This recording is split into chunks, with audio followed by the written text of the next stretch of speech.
Welcome to La Vida Rosa. I'm your host Pinky, and today I will be showing you how I create my collages. Before we begin, I would like for everyone to leave a big thumbs up and subscribe. So without further ado, let's get into this video. Okay, first things first, you want to have all of your cutouts laid out by size. And when I'm cutting out my pictures, I like to have a theme in mind, and this theme is like different shades of melanin. Now, as you can see, I have words cut out at the top, and I really don't have a rhyme or reason to what words I choose to cut out. I just cut words that stick out to me and that I know would pop on the collage. And next is little items and symbols, and then I have my larger faces or full body pictures.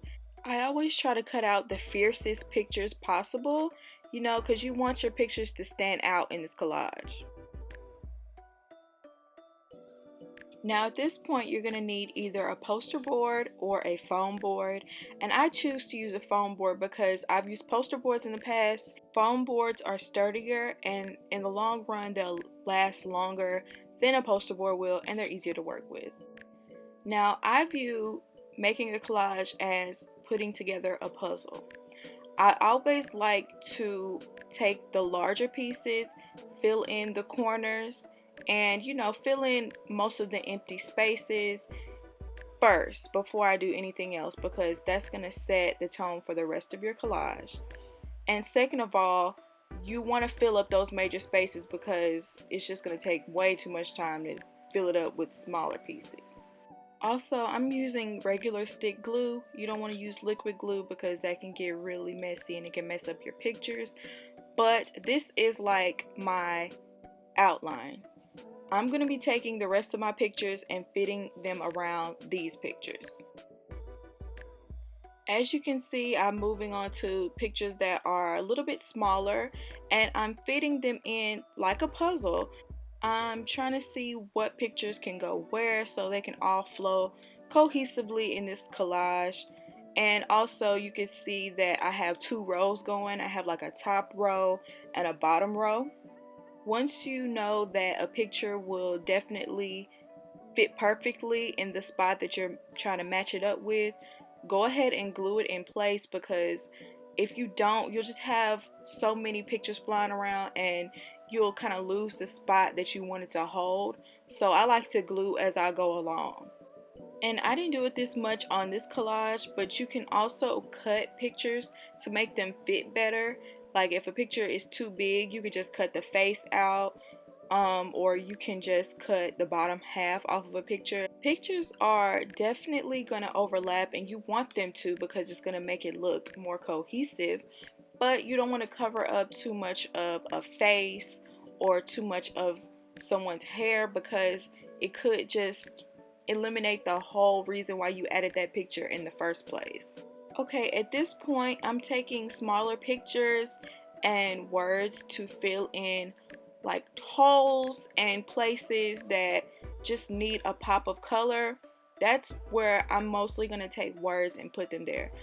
Now, some people probably would like all of the words that they add to make sense, and if you want to do that, you have to plan ahead and think about that while you're cutting out words. Like maybe you want to spell out a sentence or something like that. But for me, this was very random and freestyle. The only thing I really thought of while planning was I see these women taking selfies, and so I put the words underneath them that say get all the likes. But other than that, everything was completely off the top of my head.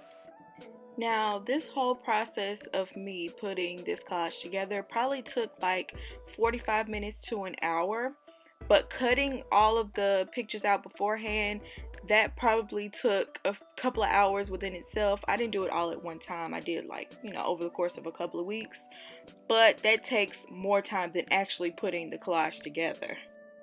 And here is the finished result, and you can totally stop here because I had collages all over my wall as a college student, and I moved from dorm to apartment to apartment to apartment, and these collages lasted the entirety of my duration of using them. I still have them actually. So you can stop here, but there's no guarantee that some of those words are not going to fall off, or pictures, and that it's not going to become, you know, tattered or whatever.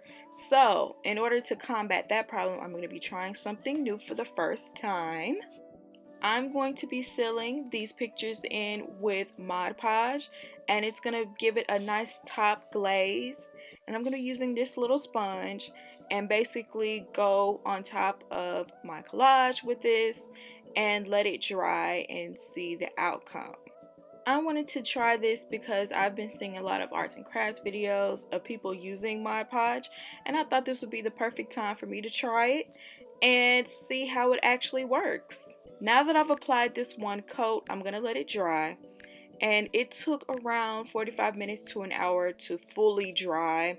And while this is drying, I suggest let it dry on a flat surface, because for some reason I let it dry standing up like an idiot, and it's now curved, and you want it to be flat so you can hang it up or place it wherever you want it to stand.